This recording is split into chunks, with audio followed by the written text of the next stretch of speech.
pour dire vrai, les principes, les dispositions ne sont pas claires pour que les éleveurs puissent dire voilà nos droits sur ces terres, voilà nos devoirs. Ça n'existe pas, ça ne posait pas clairement le problème.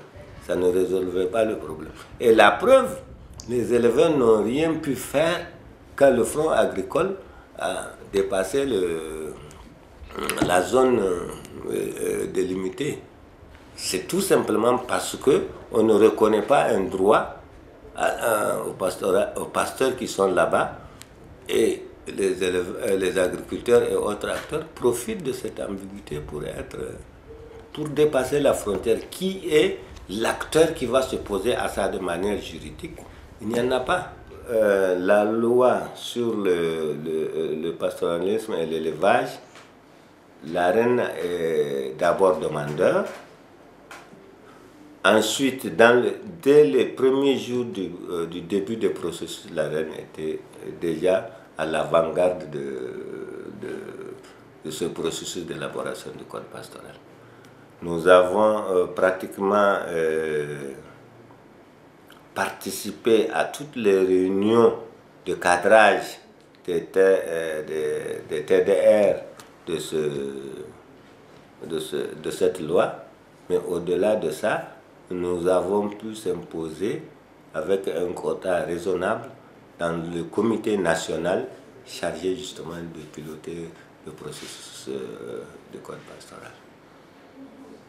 Nous avons énormément animé des tribunes pastorales, nous avons énormément animé des ateliers pastoraux, nous avons énormément animé des émissions au sein desquelles nous avons donné la parole aux citoyens pour qu'ils puissent avoir leur point de vue, donner leur point de vue par rapport à ce qui devrait être fait. Et la société civile elle-même, elle a pu découvrir ce qu'elle aurait pu faire si elle était mieux organisée. Je pense qu'elle a pu découvrir un potentiel à travers l'État de quel genre de contribution elle peut faire à travers le processus. Donc moi je trouve que, et moi-même en tant qu'agent de l'État, en tant que fonctionnaire, j'ai compris que quand on sait s'organiser, l'État peut tirer le meilleur profit de la société civile et la société civile peut tirer le meilleur profit de l'État. L'essentiel c'est de créer des conditions pour qu'il y ait un dialogue franc. 2003 nas geza qatarat adgan tarino wazaran kor pastoral da Niger. Amara geza qazawr sliya de tazdiyanet. Bela gasandet. الشينار تنا نقول لنا صلاة تزريانات الشيء ولا رغص يجي دام وزار رغص وجان سجن تليفون وجان سجن تماشى تكافر غدا نكر سنة تكافر ونشتن دغني جار كله كوار باستورا لا فيل توغران غلاك اجيس نك كوفوننا دفاع أودنياندا تاوا ودنياندا كاي تاوا ودنياندا سموسي ناس أمارا أسوقن سجن تتيفون توقن سجن تماشى قرير غزا قرير صارنا قرواني دواد وادي قندقنن إما ليار تموال أمارا نغام ماسناوا الكلا غاسناوا لا صور نور رسكور باستورال انتان نخشكرا ما نمو كاستغرم كور باستورال نيجيرا في لدل أمير نغ نيجير ورتغرم نما ولا نار كرادكوس ورنورنا أبدا ورنورنا نجراس لام نغسية النية تركي تن مدل الموال أمارا فني تورا كم تكواني نسانا غلق زندوق نورا جزا فني تورا كم تكواني ملغا غلا كون نزداد غيا ما سما ولا ما دانس ما ولا ما جغن الفيل التباوت الدنيا ما درينيو أنا ورا ملغيني عرضنا غلا كون السنة نجيجين سال درينيو نما سأقول لك قادين إنه جلانس نطور النواد أميرس نجروس نقدر سنتاكة تتزار. Cette loi qui est le fruit quand même d'un laborieux travail avec tous les acteurs, je pense, apporte du nouveau par rapport au passé. De un, ce que je peux dire que c'est positif, l'espace du Niger dans son intégralité est considéré comme un espace pastoral. Ça, je pense que cette définition est quand même un élément important. Après celui de reconnaître même le pastoralisme comme étant un mode de production durable qu'on doit défendre. C'est la première fois qu'un texte national reconnaisse que le pastoralisme est aussi un système de production. La première fois dans les politiques, dans les textes du Niger. En le reconnaissant, on donne un élément juridique fort pour qu'on défende le pastoralisme. D'autre part, il y a eu des éclairages plus sûrs, parce qu'avant, on parlait seulement de la zone, la limite nord des cultures. Ça a été réactualisé. Certains droits ont été réaffirmés.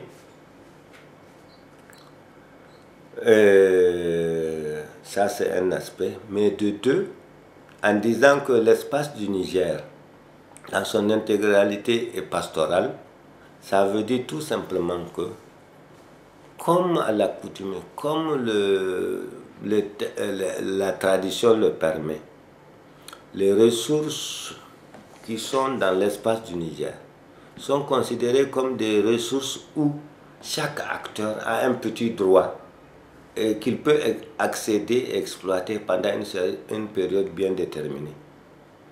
C'est-à-dire que donc les éleveurs peuvent quitter en hivernage, ils sont au nord, là où il n'y a pas de culture, mais après les récoltes, ils ont le droit de descendre au sud pour profiter des résidus de récolte. Ça, c'est un élément important qui n'était pas affirmé dans le texte. Le deuxième élément, la loi sur le poisson apporte des éléments nouveaux par rapport au transfert de compétences en ce qui concerne la gestion de l'eau. C'est cette loi qui dit que la gestion des puits pastoraux relève du domaine de collectivités, notamment de communes. Ça n'a jamais été dit au départ. Ça veut dire aujourd'hui, concrètement, l'État de Niger a accepté de transférer la gestion des puits pastoraux ou non aux communes. La loi a accepté de négocier le transfert de compétences de forage aux collectivités décentralisées. La loi a donné la possibilité de faire des contrats d'exploitation de ponts d'eau. Et je pense que c'est extrêmement important. La loi a aussi dit, élément nouveau, qu'en cas de crise, y compris les forêts classées de l'État, peuvent être ouvertes au parcours pastoraux. Évidemment, moyennant quelques réglementations. Mais cette loi aussi a institutionnalisé ce qu'on appelle la date d'ouverture et de fermeture des champs. Aujourd'hui, tout le territoire de Niger devient un parcours pastoral en fin de saison de pluie. Dès lors que les agriculteurs auront engrangé leur production de campagne d'hivernage, dès lors que les récoltes auront été effectives, eh bien tous les champs sont ouverts à la verne pâture. Et ça, c'est institué par la loi. Ça, c'est devenu une obligation pour les agriculteurs de libérer les champs pour que les animaux puissent pâturer sur les résidus de récolte. Je pense qu'il est extrêmement important et ces dispositions-là vont être constatées par des arrêtés de gouverneurs qui, au cas par cas, vont dire à partir de cette date-là, tous les champs sont ouverts à la verne pâture. Et à partir de cette date-là, tous les champs sont fermés. Donc, il y a une certaine une discussion, une négociation entre les agriculteurs et les éleveurs en ce qui concerne la gestion de l'espace.